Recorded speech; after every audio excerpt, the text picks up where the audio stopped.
네, 오늘 정치권 이슈들은 신성범 전 의원, 조기현 변호사와 자세하게 짚어보겠습니다. 어서 오십시오. 안녕하세요. 네. 오늘 국회에서는 대정부 질문 첫날 차입니다. 정치 분야 대정부 질문이 진행이 되고 있는데 정부 측에서는 한덕수 국무총리 또 한동훈 법무장관 등이 출석을 했습니다. 의원님, 먼저 어떤 점이 가장 쟁점이 되리라고 보십니까? 지금 하도 뭐 쟁점들이 많아서 네. 모든 게 아마 논의되겠죠. 오늘이 나흘 동안 이제 혼이들 대정부 질문 하니까 오늘 정치 분야, 내일 아마 통일 외교 안보, 경제 또 사회 문제 이렇게 이어질 텐데 아마 이게 지금 정치 분야라고는 하지만 사실은 가장 핵심 어떻게 보면은 뭐 오염수 대응이라든지 홍범도 장관의 흉상 문제, 이념 논쟁 이런 게 오늘 다 집중될 거예요. 아까 보셨습니다만 벌써부터 첫날부터 한덕수 총리도 아주 어떻게 보면 각오하고 나왔잖아요. 네. 야당 의원들하고 부딪히고 또 한동훈 장관도 나와 있다 그러니까 굉장히 많은 쟁점이 생길 텐데 이렇게 뭐 전직 의원 입장에서 또 시청자 한 사람 입장에서 보자면 이런 부분이 있어요. 그 상임위원회에서 다룬 것을 좀 심화된 내용으로 본회의장에서 질의를 하거나 상임위에서 아니면 상임위에서 안 다룬 새로운 내용이 좀 나와줘야 되는데 그래서 그런 게 나올 수 있을까?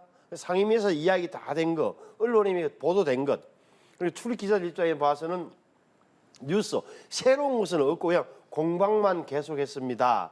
라는 그런 상투적 표현으로 기사를 쓸 수밖에 없는 그런 형국이 아닐까 싶어요. 네. 워낙 현안이 많기 때문에 다양한 현안들이 좀 다뤄질 것 같다 이렇게 말씀해 주셨습니다. 지금 첫 질의자가 보니까 민주당 서른 의원이었는데 앞서 국회 취재 기자도 전해줬습니다만 서른 의원이 윤석열 대통령의 탄핵을 거론하면서 좀 소란이 일었습니다. 첫날부터 첫 질의자부터 이렇게 어떻게 본다면 탄핵이라는 발언까지 나오면서 그야말로 이번 대정부 질문 여야 간에 정말 강대강 대치를 예상하게 하는 그런 부분인 것 같은데 어떻게 보십니까? 윤석열 대통령이 이미 1+1을 200이라고 하는 사람들과는 싸워야 된다는 말씀을 하셨습니다. 아마 국무총리 이하 나온 국무위원들도 아마 그런 자세로 지금 대정부 질문에 임할 것으로 생각이 되고요. 민주당으로서는 사실 지금 정부의 어떤 국정 운영, 대통령 국정 운영에 대해서 한두 가지 문제가 아니기 때문에 그리고 또 야당이 원래 국회 때 정기국회 때 공격적으로 비판하는 것은 늘 있어 왔습니다만 이번 국회는 정말 다르다고 생각합니다. 실제 국민 여론이 탄핵을 실제 구체적인 헌법 위반이나 중대한 위법 사유까지 있는지에 대한 검토 없이 할 수 있겠습니까? 그런데 실제 정서적으로 국정 운영이 이렇게 가도록 내버려도 되느냐, 민주당 뭐 하느냐 이런 비판의 목소리를 한편에서 듣고 있기 때문에 이념 공방을 비롯해서 실제 경제 문제 이런 종합적인 여러 가지 상황에 대한 정부 대처에 대해서 강경한 목소리를 안 낼 수가 없는 상황이고요. 그 탄핵이라는 언급 자체가 국민 정서와 크게 이반되지 않는 상황으로 점점 가고 있다.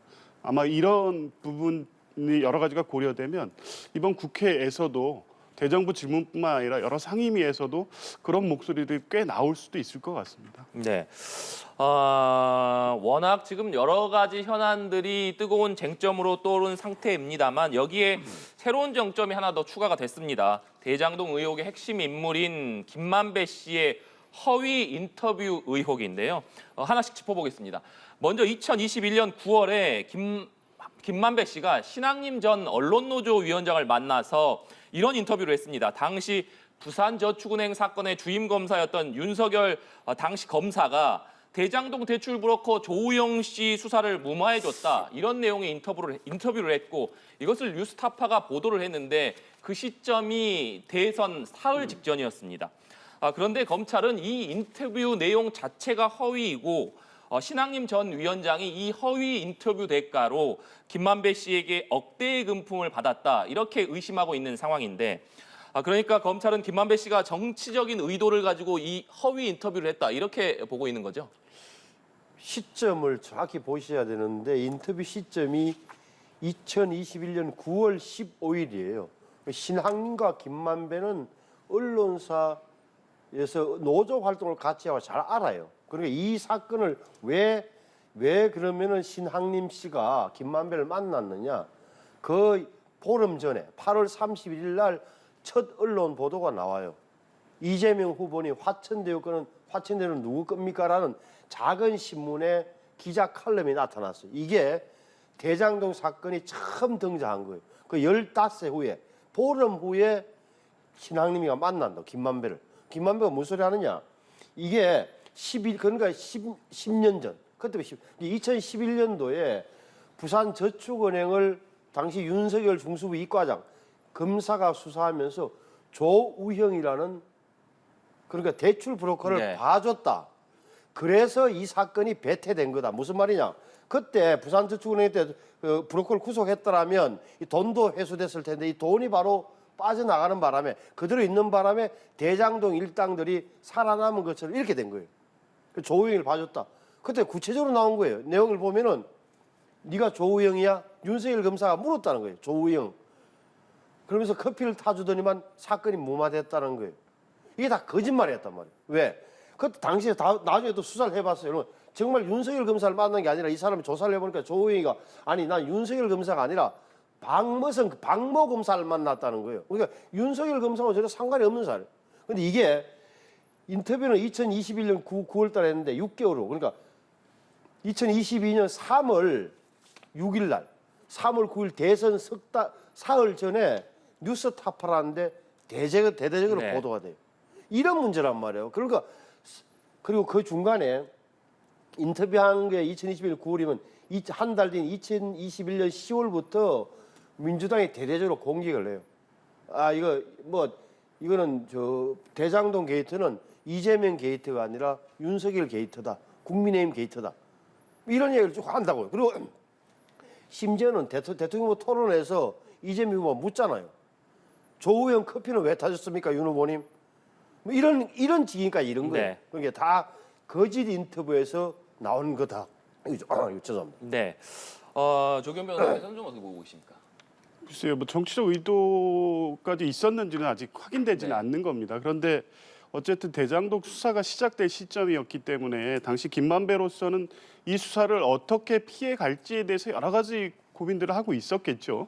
뭐 실체에 대해서는 여전히 아직 밝혀지지 않은 부분도 크고요. 그런데 어쨌든 객관적 사실관계로만 보면 2021년 9월부터 대장동 관계 박영수 전 특검 등에 대한 정관계 로비 문제가 그때부터 이미 나오기 시작합니다. 근데 박영수 전 특검으로 연결을 시키면 당연히 부산저축은행까지 가는 것이고 이 대장동 사건의 실체는 지금 2021년 그 종잣돈이 돼 부산저축은행 사건으로 연결이 되기 때문에 대장동 사건의 실체로 확인하다 보면 항상 나올 수밖에 없는 문제입니다. 꼭 이 인터뷰가 계기가 돼서 없던 사실관계가 만들어진 게 아니고요. 그리고 이걸 검찰이나 지금 뭐 국민의힘 측에서는 대통령실까지 나서서 허위 사실 가짜 뉴스로 지금 단정적으로 보도를 하고 있는데요.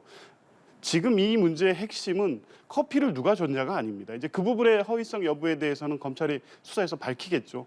그냥 놔둬도 뭐 얼마나 열심히 수사하시겠습니까? 근데 커피를 누가 줬냐의 문제가 아니라 실제 김만배가 박영수 특검을 조우영에게 소개하고 그 이후에 수사가 무마되는 어떤 결과로 이어졌습니다. 여기에 어떤 수사 외압이 있지 않았느냐. 그렇기 때문에 대장동이 어떤 잉태되기 시작했다는 것이 사건의 실체인 거죠.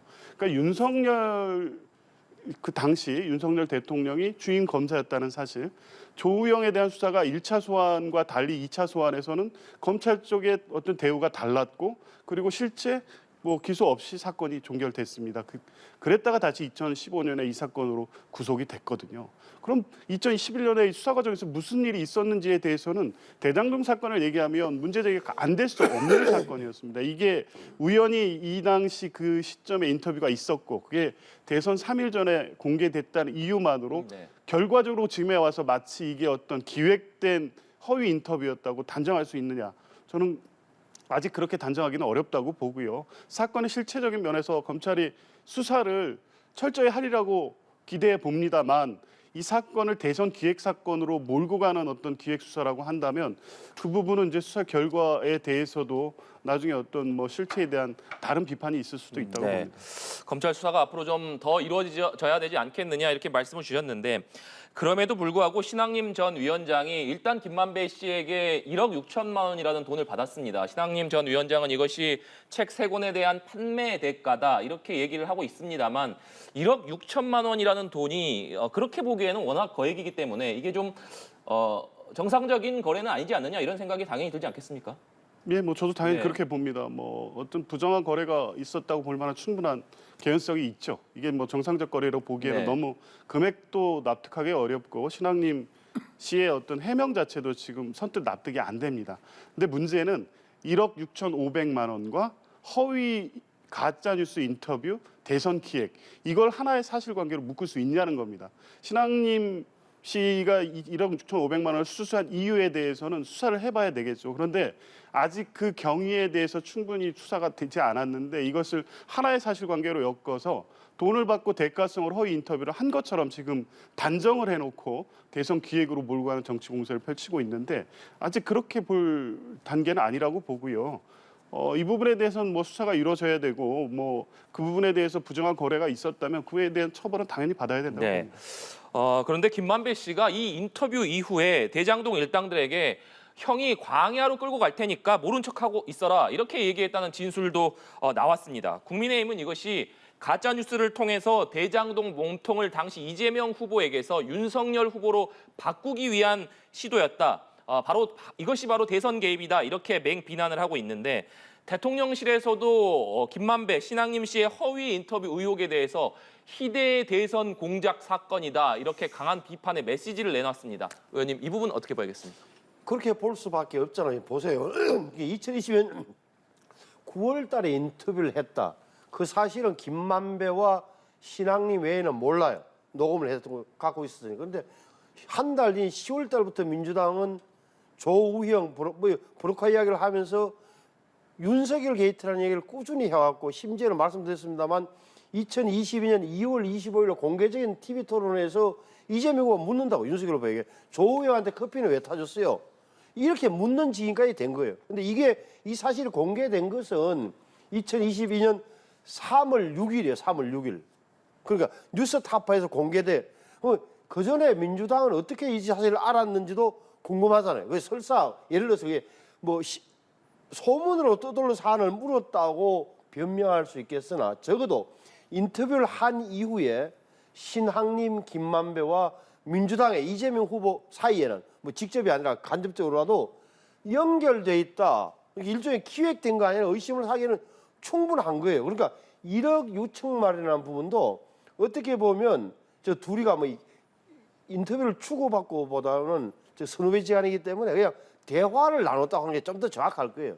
저는 뭐 1시간 12분짜리 다 안 들어봤습니다만 인간관계를 알기 때문에 네. 한 사람은 뭐 어떤 계열사의 언론사 계열사의 노조위원장 한 분은 또 다른 계열사의 노조 운동을 하던 그런 관계였단 말이에요. 그렇다면은 충분하게 연관관계가 의심이 되잖아요. 적어도 초기 단계에서 처음부터 정치적으로 기획된 건 아닐지라도 김만배는 기획을 했을 거예요. 중간 단계에서는 분명히 이 정치 브로커, 언론인 출신 정치 브로커와 어떻게 보면 민주당이 결합한 거예요. 제가 보기에는. 그거 외에는 설명이 안 되는 구조란 말이에요. 그러니까 광야를 끌고 간다는 표현이 뭐냐. 이 혼란을 초래하겠다. 교란을 시키겠다. 이것은 이재명 쪽이 아니라 이쪽으로 끌고 와서 아주 혼란스럽게 만들겠다는 그 다른 표현이거든. 그러니까 형이 광야를 끌고 갈 때 모른 척하고 있으라. 이 말도 있지만 또 하나 기억할 것은 윤석열은 형이 갖고 있는 카드면 죽어라는 그 표현하고 나왔잖아요. 정리왕 녹취라고 보면. 그게 다 일련의 흐름이 김만배의 머릿속에는 적어도 기획되고 있었다. 이 기획품이 어딘가를 통해서 전달됐다고 보는 거예요. 정치권 쪽에. 네. 의원님께서는 민주당과 결합됐을 것이다 이런 말씀을 좀 해주셨는데 조경 변호사께서는 그 부분은 어떻게 보십니까? 글쎄요, 지금 그럴 만한 어떤 객관적 증거가 있나요? 저는 검찰에서 형이 광야로 끌고 갈 테니 모른 척하고 있어라.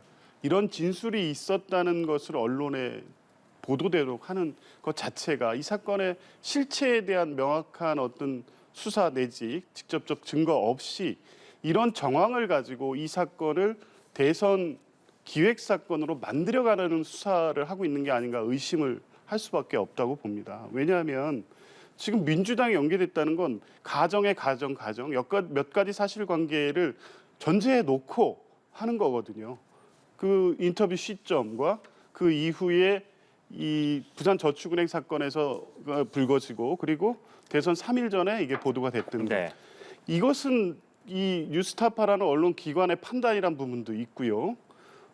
김만배 씨가 최초에 이런 인터뷰를 하는 시점에서 보면 대선 상황을 보면서 본인이 이 수사의 정점에 있다는 걸 알기 때문에 본인이 살 길을 찾는 과정이었습니다. 그러면 때로는 이재명 후보의 유리한 어떤 얘기를 자기들 일당들과 나눌 때도 있었고요.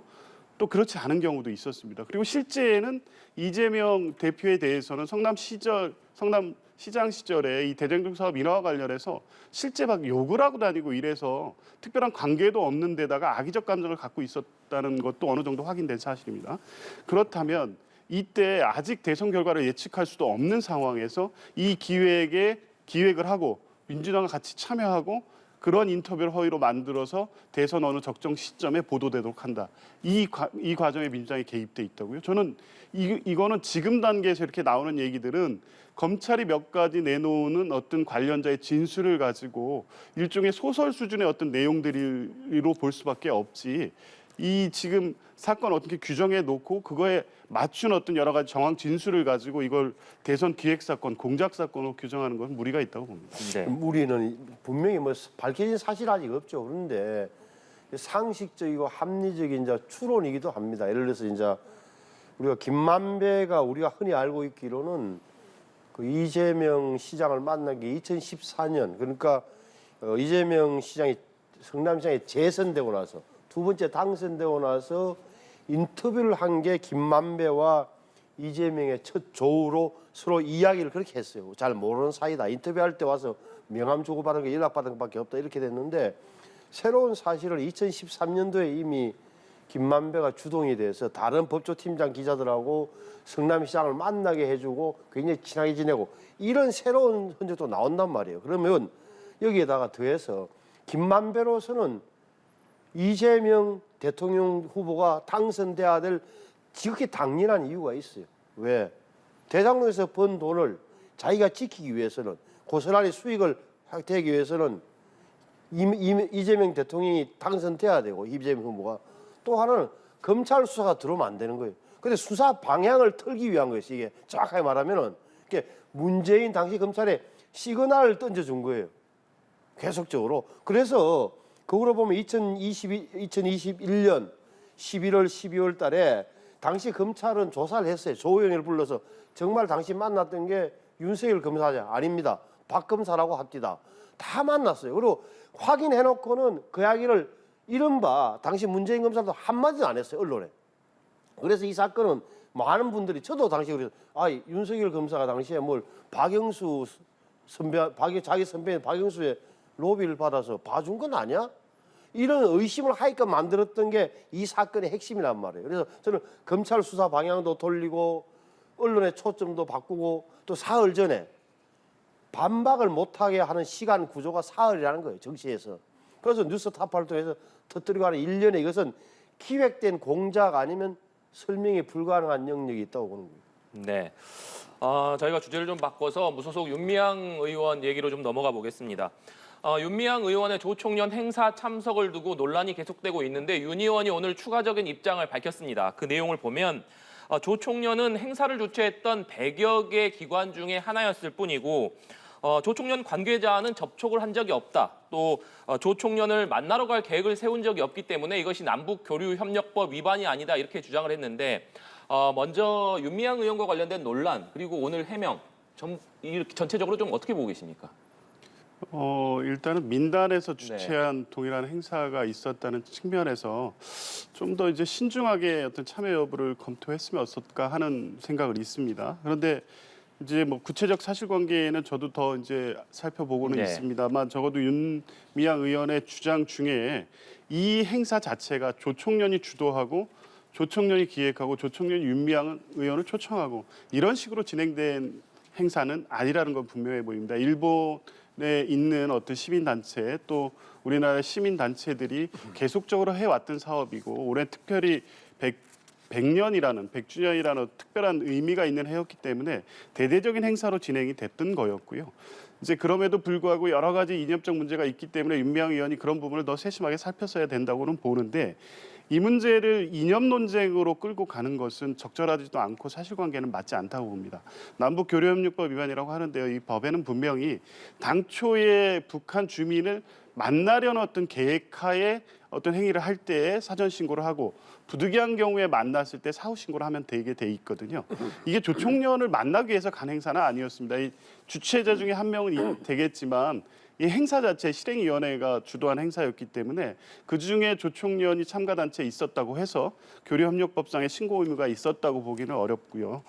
이것을 이념 논쟁으로 몰고 가는 것이 다소 부당하다고 보는 것은 윤미향 의원이랑 민주당 의원 이미 그해 올해 3월 1일 3.1절 행사 민단에서 주최하는 행사에 또 참석했습니다. 그러니까 윤미향 의원이 어떤 특정 이념적 성향에 치우쳐져서 그에 따른 어떤 행동의 일환으로서 이번에 이 관동 대지진 100년 행사에 참여한 게 아니라 통상 본인이 해오던 한일 그 시민단체 간 네. 교류 사업도 일본의 어떤 굉장히 현안이 되지만 우리 정부가 대처를 하지 않아서 일본 정부가 오히려 부인하고 있는 사건에 대해서 목소리를 내기 위해서 참여했다는 것, 이 자체로만 봐야지 여기에 과도하게 이념의 덫을 씌우는 것은 사실관계도 맞지 않고 다소 본인으로서는 부당하게 생각할 수도 있다. 저는 그렇게 봅니다. 네, 의원님께서는 어떻게 보십니까? 저는 윤미향 의원의 설명 자체가 좀 기괴하다고 느낀 게 이게 본질을 호도하는 거예요. 그러니까 저도 알아봤더니만 11시부터 그 현장에서 열린 회의는 맞아. 1조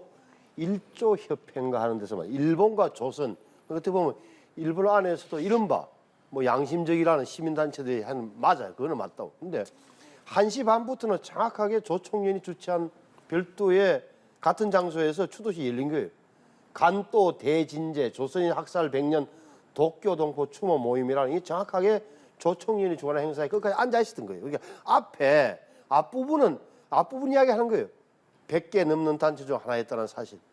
뒷부분은 본인이 이야기를 안 하는 거예요. 근데 문제가 되는 뒷부분이란 말이에요. 조총련 주관 행사에서 고덕우라는 조총련 도쿄본부 위원장이 우리 정부를 갖다가 남조선 괴뢰도당 이렇게 했다. 그러니까 우리가 생각할 때는 대한민국 국회의원이 가서 앞부분에 이제 참석한 거야. 좋은 거죠. 시민단체 다 있었는데 뒷부분에서 앉아 있으면서 그런 소리를 듣고 아무 소리도 안 하고 뭐 주 일본 대사관의 차량을 이용해서 이동하고 외무부의 도움을 받아놓고는 그 왜 갔냐 이러는 거예요. 왜 갔냐? 가서 왜 저렇게 했는데 왜 갔냐? 본인 말로는 뭐 초청을 받았다 그러지만 조총련에서는 초청한 사실이 없고 자신에서 왔다는 게 말이 되잖아요. 그러니까 맞춰 보면 앞에 행사에는 초청받아 간 거고 뒷부분 행사에는 그냥 조총련 입장에서는 남조선 국회의원 하나가 와 있는 거예요. 이렇게 이용당한 것. 이게 본질이다. 본질인데 이제 와서 뭐 섞어서 앞부 두 개를 같이 혼용하면서 이렇게 해명해서 저는 뭐 조금 적절치 않다고 봐요. 네. 민주당 이재명 대표 단식 얘기도 해보겠습니다. 이재명 대표가 단식에 들어간 지가 엿새째입니다. 민주당은 이재명 대표의 무기한 단식과 함께 국회 앞에서 촛불 시위 또 주말 집회 등으로 대여 투쟁을 하고 있는데 이재명 대표의 단식이 엿새째로 좀 들면서 민주당이 어떤 결집 효과랄까요? 이런 효과들을 좀 거두고 있다라고 보십니까? 네, 분명히 그런 분위기가 형성이 되고 네. 있습니다. 어쨌든 단식이라고 하면 어떤 개인 정치인은 목숨을 걸고 자기의 정치적 입장을 표현하는 거고 네.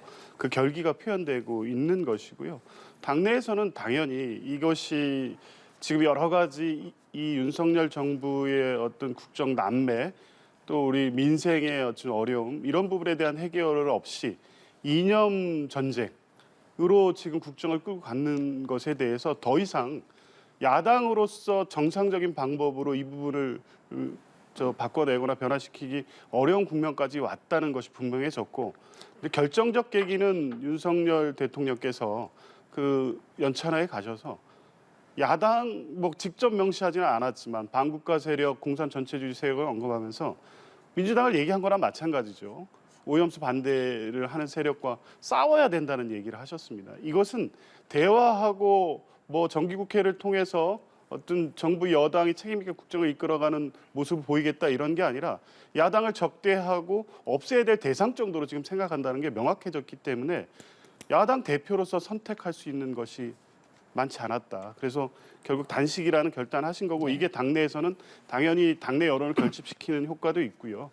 단식 자체가 사실은 일반 국민 여론에 미치는 뭐 부정적인 의견도 있을 수 있습니다만 이번에 좀 다르다는 생각도 듭니다. 여론조사가 이제 최근에 나오기 시작했는데 전체적으로 이 단식 자체에 대해서 뭐 긍정하느냐 부정하느냐를 떠나서 전체적으로 민주당에 대한 지지율이 뭐 상승하는 어떤 분위기가 형성되고 있는 것으로 봐서는 전체적으로 이번 단식이 적어도 폭주하는 윤석열 정부에 대한 견제하는 것으로서 이재명 민주당 대표가 어떤 책임 있게 또 야당 대표답게 하고 있다. 이런 평가가 당 내외적으로 있지 않나 이렇게 봅니다. 네, 의원님 어떻게 보십니까?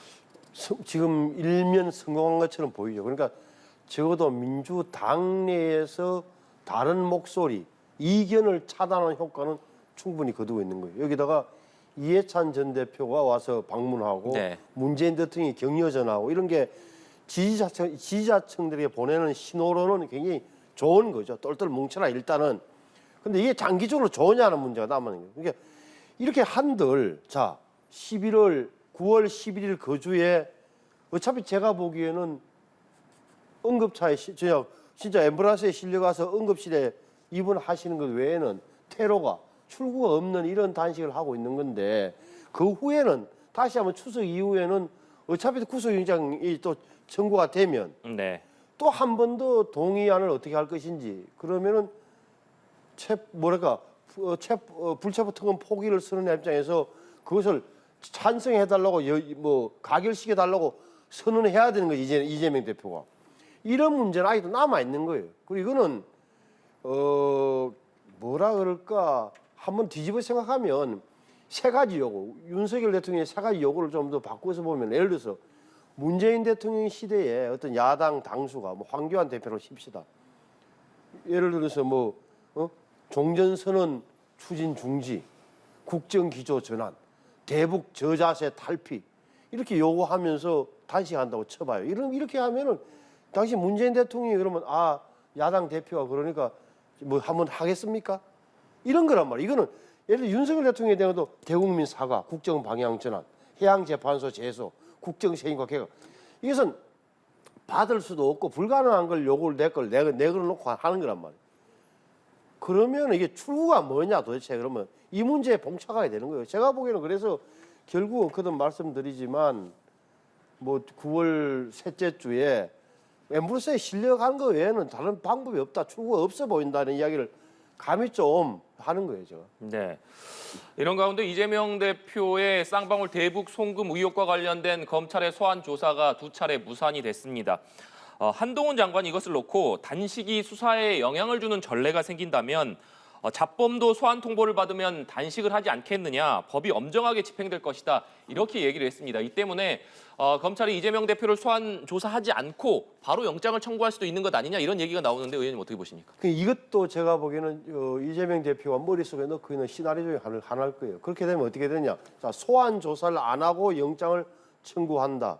그러면 조금 검찰이 명분이 약해 보인단 말이에요. 조사도 안 하고 다 짠 듯이 한다는 말이야. 이런 소리도 될 터이고 또 하나는 지금은 계속적으로 이렇게 당을 계속적으로 다지고 있는 이유가 체포동의안이 10월 이후에 넘어왔을 때 당 내에서 당연히 이건 부결시켜야 된다는 목소리를 나오게끔 만드는 그런 과정 중에 하나로 저는 보여져요. 그래서 이는 조사 않고 영장을 청구한다 할 가능성도 있어요. 하지만 이렇게 되면 글쎄 기각 가능성이 훨씬 더 높은 거죠. 법원으로 넘어가더라도 그런까지 계산해 하고 있는 걸로 보여져요. 네, 조규 변호사께서 어떻게 보십니까? 뭐 조사 없이 영장 청구도 가능하기 때문에 뭐 검찰로선 검토할 수 있습니다만 어찌됐든 지금 뭐 이재명 대표의 입장이 바뀐 게 없습니다. 9월 4일 출석은 여러 가지 사정상 어려우니 다음 주 출석으로 조율하고 있었던 것이고요. 지금 단식 여부와 관계없이 단식을 결단하기 이전부터 네. 이 일정을 협의하고 있었던 거 아닙니까? 검찰이 소환 요구하면 됩니다. 그러면 당시 어떤 상황 고려해서 출석하겠고 조사를 받겠다는 겁니다. 그대로 얘기하지 않고 지금 한동훈 장관의 말씀을 좀 보면 어쨌든 이 수사가 좀 과도하고 부당하다는 여론도 분명히 있는 거 아닙니까? 민주당의 어떤 비판 여부를 떠나서. 그런데 단식을 하면서 어떤 국정 운영에 대한 어떤 문제 제기를 하고 있는 야당 대표에 대해서 그 단식을 잡범에 하는 단식이 될 수도 있다. 나중에 뭐 이런 식으로 선례가 될 수 있다고 잡범과 비유해서 일반화시키는 발언을 하는 것이 도대체 지금 이 법무부 장관으로서 적절한 발언인지 좀 걱정도 되고 그런데요. 어쨌든 한동훈 장관으로서는 뭐 검찰이 일정대로 계획했던 대로 수사하면 되고 이재명 대표에 응하겠다는 입장이니까요. 그 절차에 네. 따라 진행하면 됩니다. 그 다음에 만약에 무산되면 뭐 조사 없이 영장 청구를 하든 그건 뭐 검찰이 선택할 문제겠죠. 네, 알겠습니다. 오늘 두 분 말씀 여기까지 듣도록 하겠습니다. 지금까지 신성범 전 의원, 조기현 변호사와 얘기 나눠봤습니다. 오늘 말씀 고맙습니다. 감사합니다.